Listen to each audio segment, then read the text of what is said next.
Look at what is going on here. So this is Israel. Yes, this is a chemical steel plant in Israel that is being hit by an Iranian missile. Iran claimed they are retaliating the attack Israel carried out against their steel plants in Iran that destroyed their 3 steel plants, steel complex that took them decades to build. Israel destroyed all of them in a couple of minutes, the 3 of them. Now, Iran said they are retaliating, and for 2 days now, Iran has been bombing consistently Israeli sites that are also connected to their critical economic infrastructures. They've been bombing them back to back, not just Iran. The Yemenis Houthis are bombing. The Hezbollah from Lebanon are still bombing, all centered on Israel. Now, this attack, this particular one, is one of the worst attacks Iran has carried out against Israel since this war began. But while this is going on in Israel, Iran is taking more hits from the US and Israel. If you go to Iran right now, smoke has covered almost all the sky of Tehran and a lot of other communities where the US has discovered Iran has infrastructures or facilities that are connected to the IRGC. And today, the US struck a very critical infrastructure in Iran that is directly linked to the manufacturing of weapons and research in Iran. And you can see the way the smoke from this place. This is a site in Iran that is being destroyed. It says to be containing some critical, weaponries and both technology and all that is directly connected to the IRGC. The company is a private company owned by Kala, and they have a direct contract with the IRGC to manufacture some stuff for them. Now, this has taken a very serious hit by the US, and it is now burning to the ground in Iran. And this is not the only site the US is hitting in Iran as we are speaking right now, 29th of March, 2026. Now, going further, if you look at the plan the US has drawn as far as this war is concerned, the US has mapped out plans to deploy troops on ground. President Trump has concluded that he's actually deploying troops on ground as far as this war is concerned.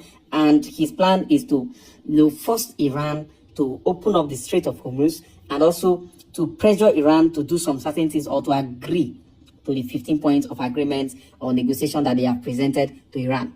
Iran is now beginning to blame the US for violating the agreement or the negotiation since even before the beginning of this war, according to Iran.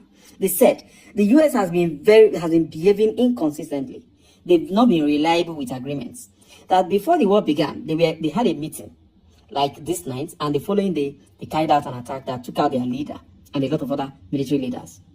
Now again, there's a negotiation ongoing in Pakistan, and the US is now ruining that particular negotiation by carrying out an attack that they had warned or they had promised to pause until after 10 days.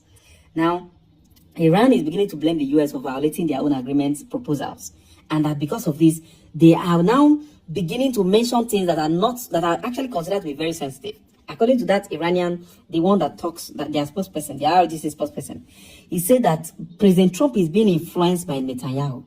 That is because of the Epstein file that Netanyahu has access to, that President Trump is preventing from coming to the public. That he's making Netanyahu to manipulate President Trump to carry out the kind of attacks he's carrying out against Iran. This information, they released this video today, and that's exactly what the guy was saying in the video. And that if the US, for any reason, decide to deploy their troops in Iran, that the US should prepare to carry their bodies back to the US, because they are going to make sure they buy all of them. Now, this is a very critical warning by the IRGC, knowing fully well that the IRGC are in control of over 2 million military personnel currently in Iran. Over 2 million of them. And now the US planning to deploy about 20,000 troops or 22,000 troops to the Kag Island, to seize the Kag Island, is like sending 22,000 military officers to go and face 2 million military personnel in Iran. And so many people have looked at this and said this does not make any sense in the real mathematics of the war, in the real calculation of the war, that there's no way it makes sense. Number one, the terrain. The geography of Iran gives them a lot of advantage. Number two, logistics. Logistics is very expensive for the US military operation in Iran. Unlike the Iranians who are at home, and it is very easy for them to move around. They've actually prepared for days like this a long time ago. There are so many so many reasons why you say the US is not in a very good advantage as far as this war is concerned, no matter the angle they want to take it to. But exactly what does the US want to do, aside from carrying out a ground operation against Iran? Exactly what should they do? Release a nuclear bomb? The world will come after them. They can never do that. The world will come after them. The entire world will come after them. In fact, it's going to be the worst thing the US will be doing. So deploying troops also to Iran is not the best idea. Chickening out of the war is also not the best idea. What about a proper negotiation that could lead to peace and proper future for the both countries? That could have worked, but it doesn't look like Iran is ready to maintain any peace agreement because they've never maintained one in the past. And it also doesn't look like the Trump administration is trusting Iran with any agreement, as a matter of fact. So Trump is also determined to make sure he bring down every capabilities of the Iranian military.